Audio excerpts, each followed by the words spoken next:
On today's episode of Gathering the Kings. Set your routine, get in love with the process, and just execute every single day the exact same thing. Hit your target and get out. You are listening to Gathering the Kings with Chaz Wolfe, featuring fellow 7, 8, and even 9-figure business owners who have real battle scars from business and life, but have prevailed as the king that they are designed to be. We welcome high-performing entrepreneurs to the stage in order to reveal the real of the real on what it takes to build a successful business today. We dissect the good and bad decisions they've made along the way that give a true and accurate picture of the journey of success and how you too can get there. Through this dialogue, you will learn the value of growing your network and surrounding yourself with power players and kings like today's guest. Grab your pen and notebook because we're about to dive in. All right, everybody. I'm Chaz Wolfe. Back to you this week. I've got Christian Coburn on the King stage. How you doing, brother? I'm doing good, man. How you doing? I'm well, man. We were just talking off the air about all these different things that you're involved with. I felt for a half second, I didn't tell you this, but I'm telling you now. For a half second, I was looking in the mirror. I do this all the time. I'm over here and then I'm over here and I'm working on this and I'm building this and I'm building that. And people kind of look at me like I'm crazy until I meet people like you and I'm going, oh, my people. So Christian, what businesses are you in, my friend? What do you represent today?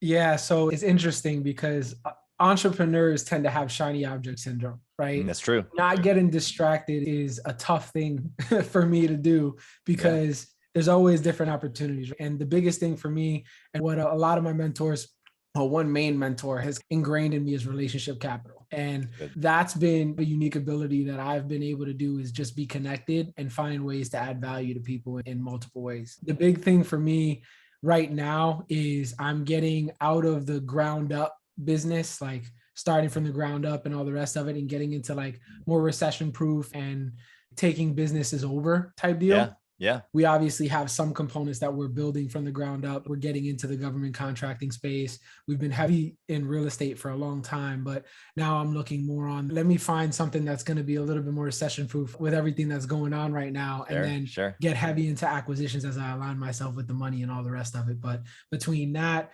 trading, we have trading mentorship because my business partner's he's cracked the code, if you will, on trading where we're able to trade without using any indicators and tell the exact story of the market.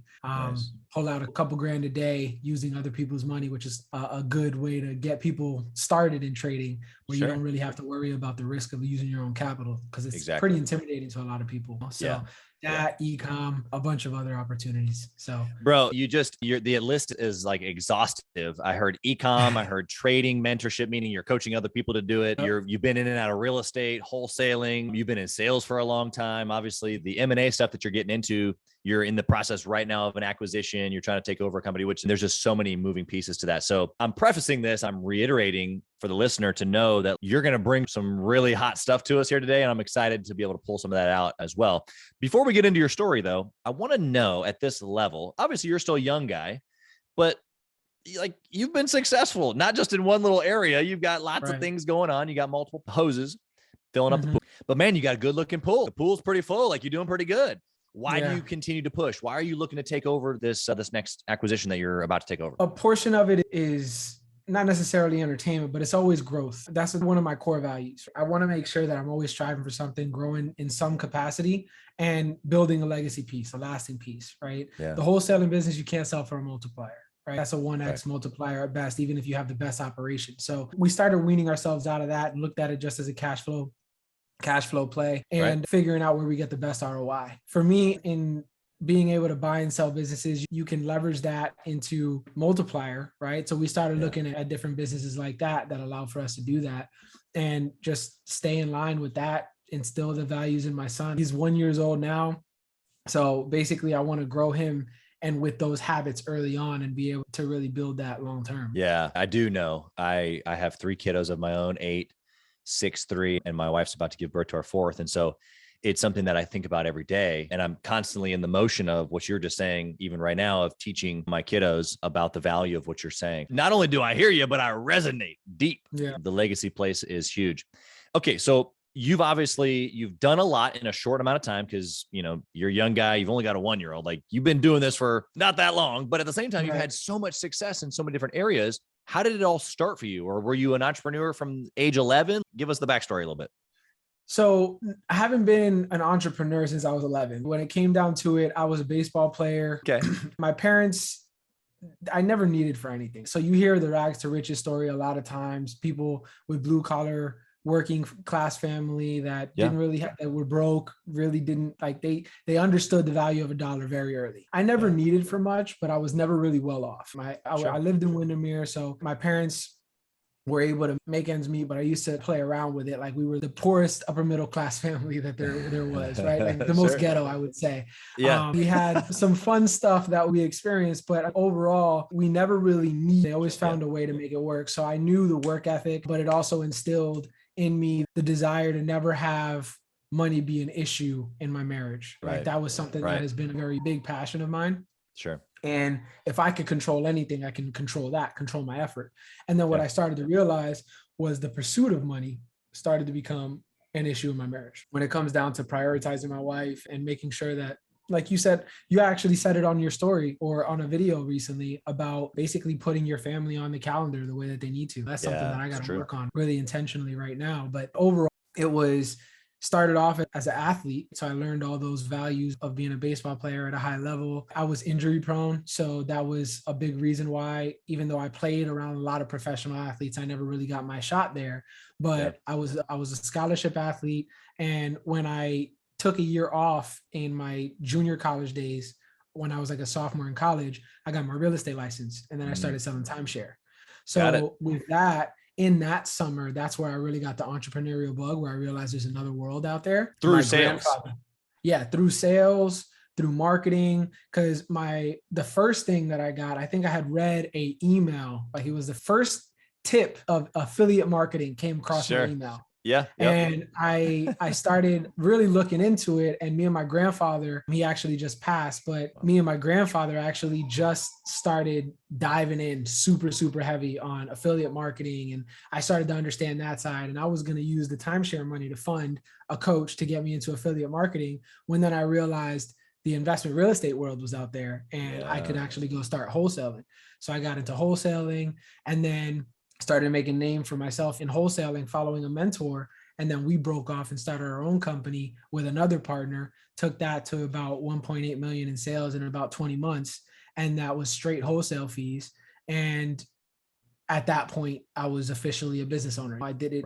I jumped in 2 feet first, risked it all because I really didn't have much. It was like, I'm never going to get another shot like this. So I dove in. I wasn't ready to be a business owner. Didn't really understand what it meant to be a business owner. And then after that experience, I always tell people, be careful what you wish for. 100%. Because you put yourself on the fast track, obviously 1.8 million in 20 months. And it sounds like stemmed from, timeshare, cold calling. I haven't sold timeshares, but if you've sold timeshares, we've sold the same thing because I've sold advertising cold calling and it's the same thing, man. You just pound the phone and you got to be assertive and you got to be able to be very good at showing value. And the thing is, you're probably thinking of timeshare resales, but like with timeshares, this is us being on site in a vacation destination, right? Yeah. The OPC, this is the framework that you have to be in to sell timeshare, right? Hardest sale on the planet. Anybody cannot tell me anything else because when you come into the tour, you're coming for discount tickets, cash, a discounted stay, or some other gift. The OPC, the off-property consult, basically the marketing guy, lied to you to get you there. And if he didn't, he told you how to say no. So they coach you how to say no so that they can get their OPC commission. They don't want what you have, probably can't afford what you have, spent all their money on the one vacation they're going to get for the year.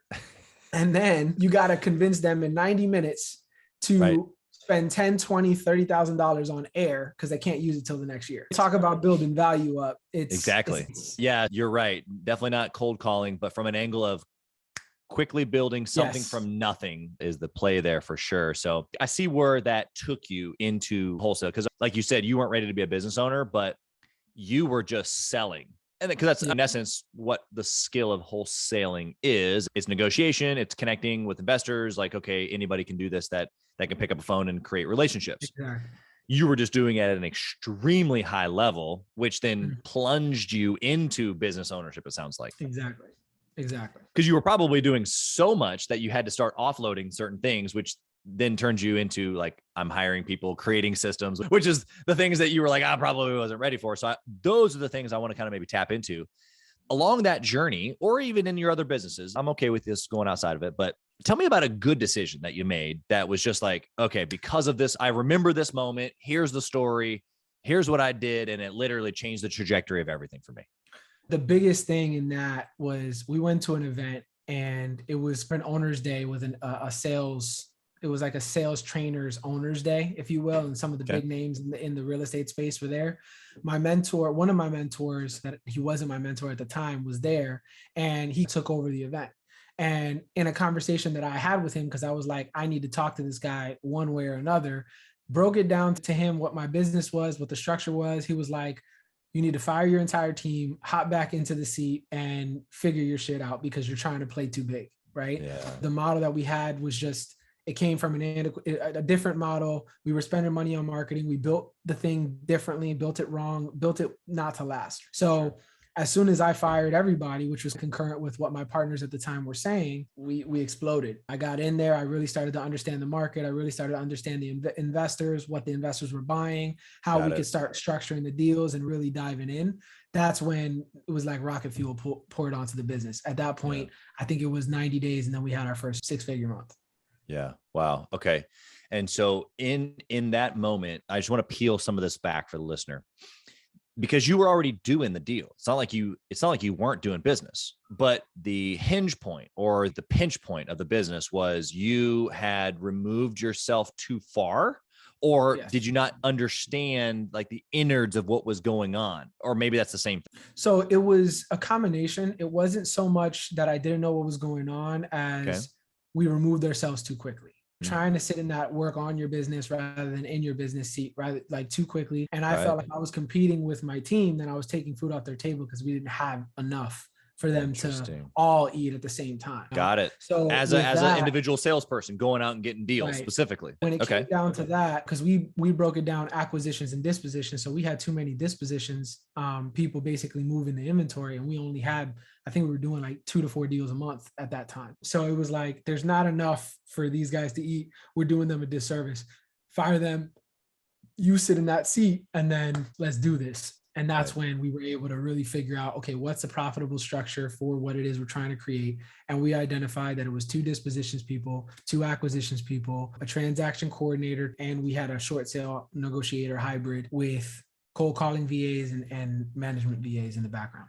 Yeah, exactly. To translate this to the listener, what that means, because it's funny, so many other shows and entrepreneurs, in order to scale, you have to remove yourself. Like most entrepreneurs are in their way. What I'm hearing you say is that what got in the way is that you removed yourself too fast, AKA just the pulse of what was actually happening on the ground level. It got away from you a little bit.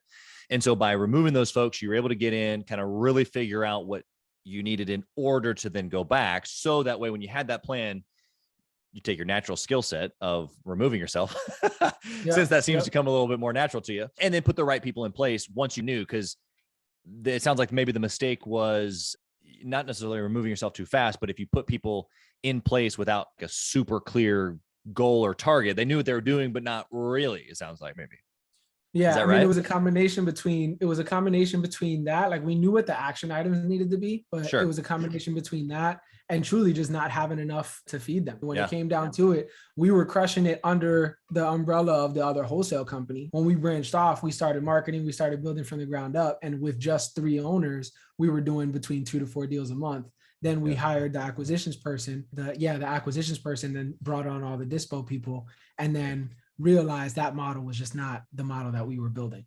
But my question to you, which I think is going to be super applicable, is how did you realize? Like, why did you go and talk to that guy at that event if you thought like you had the right people in place and they were doing deals? And it's not like you were not having success. It just wasn't at the level that it popped up to afterwards. So how did you even know to ask about the new model or something, a different way of doing it? What was the feeling that you had on the inside of this isn't enough, or did you have too much time on your hands? What was the indicator for you? It was a combination of the people, right? The people will usually tell you where it is with demeanor, attitude, morale. having to ask and continue to follow up with different pieces of what they need to get done. And then it was overall revenue. Like we were able to generate some deals, but it was just too early. We were, I think 9-10 months old when we really built all of that up. And then we realized, let's reel it back and then scale the right way. And then that's where we ended up taking it to that 6-figure a month mark. Yeah, I'm blown away at the story, because your skill set is what the listener needs to hear, most of them, because most of them aren't trying to scale. They're not trying to hire. They're not trying to get out of their own way. And you have the story of you set it all up perfectly, but it was just too fast, too soon, which is just incredible to me. And so all you had to do in that moment was to, like you said, back it up, put the right motion and happening from your guys' perspective and rescale. And okay, let's flip the coin. Let's talk about a bad decision. Maybe it's associated to this specific scenario. Maybe it's something completely unrelated, but what's the one thing that the listener can just write down, take away, that they never have to go experience for themselves because you already created the mistake and learned from it for us? So I would say 2 things. First thing, don't hire based on proximity, hire based on core values. Love that. We built the business off of the back of a proximity hire, and it crippled us in the long run when we realized we didn't hire right. Sure. And then leveraging the wrong way, leveraging on the wrong things that don't generate a direct ROI. The 6 inches between your ears will always yield an infinite ROI. It'll get you in the right rooms and all the rest of it. But enter the room that you're going to be able to take action in, and take action on the materials and the relationships, and actually be able to do something with it, rather than just leveraging yourself into the room that, okay, now I'm here. Now I've got the connections. I wowed them. I opened some doors, but what do I do with it after this? Because I don't really have the ability to like take direct action, you know? Yeah. Yeah. Okay. So I think what you just said there, first off, hiring, not getting stuck into a hire due to proximity or relationship or any other reason you want to talk about, just getting stuck into a hire. Before we hit your second point there, how did you realize that it was the wrong person? What was the indicator there? What was going through your brain of, we made a wrong hire here? It was, she kept asking for more, right? And it was like, we hired an entrepreneur, not an intrapreneur. And the entrepreneur in her started getting greedy, where she was basically making the same amount of money that we were, because she was our acquisitions person and she was absolutely crushing it. She had a 6-figure year. And when it came down to the salaries that we were paying ourselves, like she made almost as much as we did, but she said it wasn't enough. Like she was doing too much work. She was doing this, she was doing that. And she had a bad boyfriend after a messy divorce get in her ear. And that guy was a criminal too. He was on the news twice for bad contractor work. So it was that where we thought we could trust her, and realized that, okay, she's money hungry, and she started siphoning stuff from underneath us. And it was just a lot of little red flags that we chose to ignore. And we kicked that can down the road because we needed her, and we knew that she was good at what she did, and we ignored it way too long. Yeah. Yeah. It's interesting. It's an interesting perspective when you have somebody who wants more, because I understand what you're saying. There's nothing more rewarding that I have found than to be able to reward my people, or to give them opportunity like that they've never experienced before. I really find joy in that, really. But the majority of people, who you're describing, is they need to go run their own thing. Exactly. And also what I have found too, is that they need to go get the experience of running their own thing, so that they understand the value of what they've stepped into and how easy obviously for relative purposes. But you made her job easy because you gave her the leads, you did this, you did the marketing, you spent money here, like you created the system for her to be able to step into. And a lot of entrepreneurs don't realize, or because they haven't done it themselves, they're entrepreneurs wanting to be entrepreneurs, they just don't realize it. I think it's an interesting perspective, because I think a lot of folks deal with that. They deal with the guy, we're worried about him going and doing his own thing. I encourage it, like, hey, if you think you can do it, go. But at the same time too, the right people who will want to be part of your team and follow along. Second point that you made that I want to dissect, man, you're giving us so much good stuff here. I gotta be on it. The second point that you made was what again? The mistake? The don't leverage in the wrong way. Yes. Okay. So leveraging the wrong information.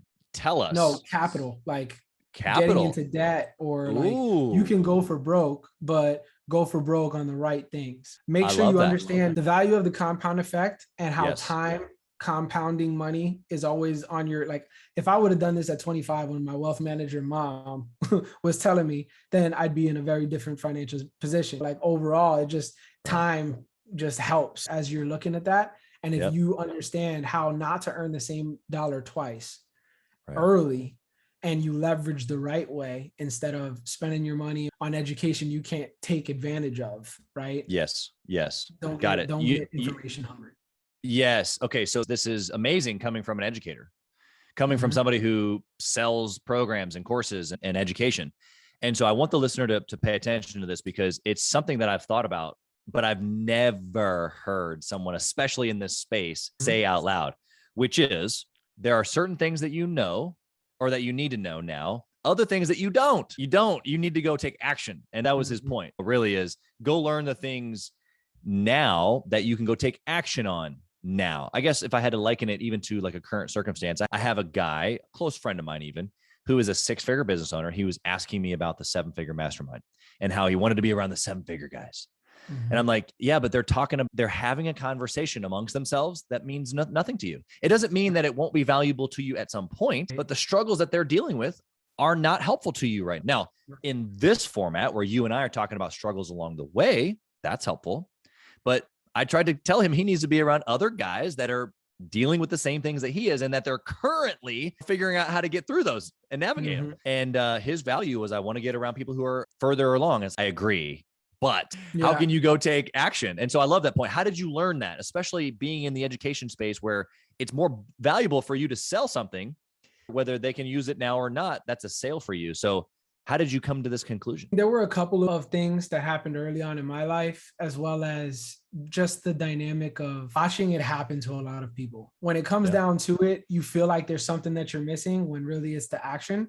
And what you just touched on, one of my mentors had actually told me in a very small setting, just me and my partner, him and another guy, where he was talking about being in a 10-year room, a 5-year room, a 20-year room. The conversations are different, right? A guy that's in 5 years in business, you're still figuring it out.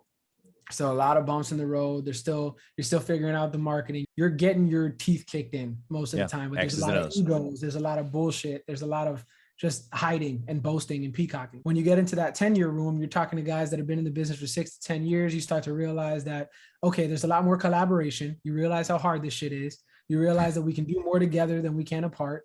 There's a lot more value given in those rooms. You're not asking the 1 to 5 year questions. You're asking 10-year questions. You're asking the scaling. You're asking the removing yourself. You're asking those next level questions.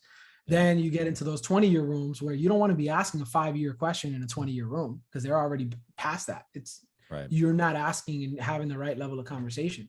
But when you're at that 20-year level, it stretches you as long as you're at the level to be able to retain that information and take action on it, right? So like spending money to get into a 10, 20-year room, it's not going to do you any good because you can't take advantage of the 10 to 20 year information. It's going to go either over your head or over your wallet. Like really at the grand scheme of things, there's going to be deals you can't take advantage of and resources that you're not bringing the level of value that you want. But what I've also noticed is where there's a will, there's a way. And spending the money might get you into the room. And if you're the right action taker, you might get the one thing that allows for you to change your life. But you have to be in that right room in a lane that allows you to live and operate in your unique ability. Yeah. I hope as a listener that you hit pause right now and you rewind what just happened and you listen to what Christian's telling you, because first off, I think the realization that you need knowledge and you need to pay for it and mentorship and coaching, that's its own realization that you have to get to that place where it's okay to pay someone else to help you go faster. That is, once you have that though, you don't want to go so hungry on it that where you're trying to, like you said, lose your wallet on things that aren't applicable. So I just think it tells me where your integrity and your character is, especially as an educator, especially as somebody who sells a program, even similar to me, where it's just, I would be willing to tell someone no, because that's the right thing to do for them. And whether they realize it or not, no, I'm not going to, I could think of 3 guys right now I could sell a $20K deal to, and they would do it right now. But I've told them no, because I don't think it's what's right for them. And they disagree. And so they're not a client of mine, which is fine. But I love the perspective that you've given here. I really hope that as a listener right now, you have stopped and you've gone back and listened to what Christian has said. He's given you way more than I bargained for in this podcast so far. Let's keep it moving here. What decision-making process do you have, Christian, when it comes to now? You've got multiple industries. You're about to take over and do a huge acquisition. You're building from scratch, but you're taking like all these different angles of decision-making. Right. Geez, if I had to put you in like categories, it'd be like hundreds probably of types of decisions. How do you make good decisions now? What I've always tried to do is surround myself with the right people, right? The right circle of influence. I like to be on a team. Partnership is a big thing for me, but it's the right values, the right vision, the right iron sharpens iron, right? Yeah. So being able to make sure that it allows me to operate in my unique ability, being able to make sure that I actually be able to bring some value to the market, that I'm helping somebody move the needle forward. And overall, when it comes down to the lane, like what's the overall goal? Now I'm heavy on cash flow. I'm not looking so much as the transactional BS that comes with wholesaling and just one thing falling out and this, that, and the third, right? Like I want the consistent cash flow around the M&A model, right? Where I can put an operator in place and kind of do what I've done on the startup side. The idea of passive cash flow on e-com, being able to make sure that people are in a sustainable business, not the drop shipping on Amazon and Walmart where it can get shut down at any minute. Right. We went the Facebook Marketplace and Shopify route where nobody can ever shut your shit down. When it comes down to it, it's just what value can I really bring to the market? Is it going to help change some lives? And does it allow me to live in my unique ability? And with that, I'm usually trusting my gut to make a good decision. Yeah. Did you find that you've always been in this place where you have that ability to trust your gut, or was that learned over the course of time? I feel like a lot of it was learned, especially with the counting my chickens before they hatch a little bit. I tend to get excited about things, and then I get a lot of other people excited without jumping the gun, doing a little bit more due diligence, asking the tough questions, and more so than anything, making sure that again, it does align with what it is that I'm about. Like that was learned, because usually I was jump 2 feet in, all in, let's go. Like we're going to figure it out as we get there. As long as it was something that excited me. I'm an analytical person. So when I get in my analysis mode, that usually means something's not right. I'm not 100% in, I'm still questioning it. Like, but if it really excites me, then I'm expressive as hell. I'm all in. I'm super excited. And then those are where I get myself in trouble. That's me getting overzealous because I'm not asking the hard questions. So for me, it's been learning how to be a little bit more even keel, understand that it will come and it will come eventually. Don't be in such a rush. Understand that time is your friend. You're young. You still got plenty of time to fuck up. But with that, make sure that you do it in a fail forward type of way. Yeah. Yeah. Dude, we could end the podcast right here. And I think that I could play it on repeat. It's been incredible, but I want to do the speed round. I'm curious to know some of your answers for these questions. I am thankful for guys like you who take it seriously like you have. I hope that the listener has picked up these things, even myself at my level, where I would say that the acquisitions that I've done, the purchase or the selling of businesses, the starting of scratch stuff, like we have a very similar story in that there's value in all of the things that you've learned. And I've learned those same things, but listening to you today, let's go. I'm fired up. So I love it. I also love too, how you're expressive as hell and my expressive probably are going to be like, at least my wife says I'm boring. I try to get really expressive on here and up and down in tone and put on a good show for you guys. But man, like we got to really work at that. that analytical piece of us. So yeah, exactly. Anyway, okay. Speed round. Here we go. You ready? Yep. What's the one metric that you would choose to track in all of your businesses if you could only pick one? If I could only pick one, and this was obviously a tough question. If I could only pick one, for me, I feel like it would be lead conversion.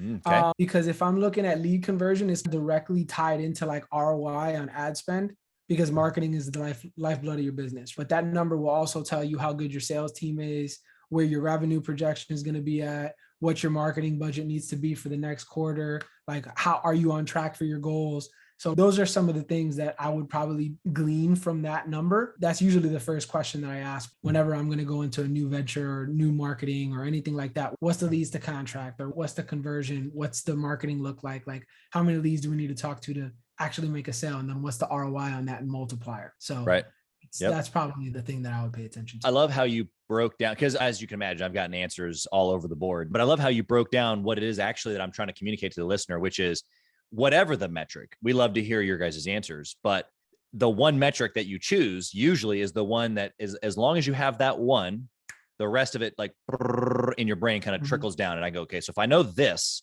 then I'm going to know this, which then gives me the ability to run my business. Exactly. And so of course it's helpful to know all the other things too, but generally speaking, you should have that one metric where you're like, if I know that, the rest falls into place in my brain. Yeah. Okay. What book would you recommend that a 6-figure business owner read trying to scale to where you are? There are a lot of good books out there, and everybody always talks about the cliche Think and Grow Rich and all the rest of it, but that's obviously on the list. I would probably say between the 12-week year and Compound Effect. When it comes to a 6-figure business owner that has his marketing dialed in, that really understands what his metrics are and all the rest of it, the constraint of the 12-week year and living a 12-week year and the urgency you feel every week over week, that really will kick a lot of things into gear. As long as you have all those other pieces together, it'll allow for you to really align your goals for the year the right way. Love it. Love it. Great explanation as well. Next question. Do you intentionally network or mastermind with other entrepreneurs?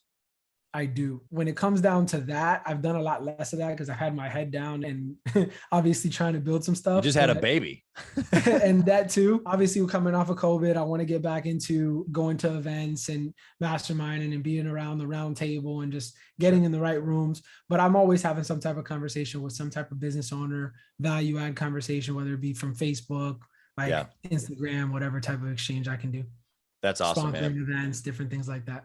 Yeah, I love the variety of example that you gave there, because it doesn't always have to be a room that you're trying to get into. It could be a room that you're leading locally, a sponsoring of an event, even just the thing that you told me or that you saw that I posted about the speaking to high schoolers on financial literacy and stuff. Like it could even be stuff like that. Just putting yourself out there, I think it is amazing. Okay. Question that wasn't on the list. It's a surprise question. Okay. If you only had 1 hour each week to run your business, just 1 hour, what would you do in that hour to run your business successfully like you do now? Interesting. Okay. So if I only had 1 hour, what would I do? The first probably 5 minutes of it is I'm going to probably look at the numbers and see where we're at and connect with the team on what actionables they need to do. Make sure that we're aligned in where it is that we're trying to go, and all right, go get it done. And then for me, it would be having money conversations, going and figuring out where my raise is at, and just depending on the business. But like with the M&A, it would be, all right, go talk to the high level individuals that you've been talking to, get the money like dialed in, and let's go close this deal. Pretty much. It would be conversations. I'd get on the phones. Yep, exactly. Okay, great answer. Love it. And last question, Christian, if you lost it all, what would you do? If I lost it all, I've actually said this a lot. If I had to start over, I would learn how to be a trader. I love the idea of the instant feedback and the discipline that you need to have while being a trader. But it would be between that and finding a good business that is operating well, basically doing what I do and finding deals. Find a deal that is operating well and then raise the money to be able to take it over so that I can replace the income and add value. But I'm looking for the nearest branch that I can add some value to. Yeah. I love it. Yeah. Value first. And also too, I think what you just said is that you would press into the skill sets that you've learned and apply those in some certain ways that add value. So I love that. Christian, how can someone connect with you? You've brought so much value here today. I can only imagine why someone would want to reach out to you and all the different reasons. Obviously there's real estate questions that they might have. There's trading questions they might have. Then maybe they want to get in with you. They want to get in your capital raise for this next M&A purchase. Like lots of reasons. Maybe they just want to say hello and be your friend. Yeah. How do they find you? So I'm obviously on Facebook and Instagram. That's mainly where I'm at. My Instagram handle is at @Chrisco_investments. That's CHRISCO_investments. And then I'm on Facebook, Christian Coburn. Pretty easy to find me. And when it comes to the trading mentorship, when it comes to any of that, obviously I'm super open. The trading and the e-com and all that is under the moniker Prosper Up. So if you look up Prosper Up Automation, Prosper Up Academy for our trading group, we're more than happy to plug you in and get you going. But truly telling the story of the market, you'd be surprised how predictable this thing is, man. It's comical watching my partner just pull out 20K days like it's nothing. Wow. Even in the market right now when people are hysterical and uncertain. Yes, especially in this market, because the extra volatility, you can tell where they're going. You can see within I'm going to give a little bit of jargon here, but the liquidity pockets, there's a lot of money sitting at certain key levels that the market is all algorithms and they trade like machines and bots do. That's just what it is. So it can't be anything but methodical. So based on that, you can see where all the patterns are. You can see where they're taking the market to, and you can predict where it's going to go with a high level of certainty and basically play the game with the market right back. You just got to make sure that you know how to walk away and you know how to stay even keel. I was going to say what you just said, the even keel and walk away. That's the discipline that you were just talking about. But isn't that true for life? Isn't that true for success? Isn't that true for being a good dad? Isn't that true for being a good business owner? 100%. That's why I would start with trading. If I had to build it all over again, I would 100% learn how to trade, because the discipline, risk management, the monotony behind it, the learning how to just set your routine.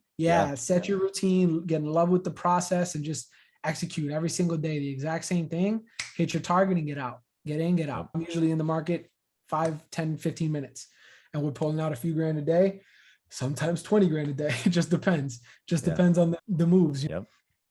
That's incredible. Incredible. I think that obviously it tells a story, not just the market story that you're referring to, but it just tells a story about success and all the principles that you just very quickly went through.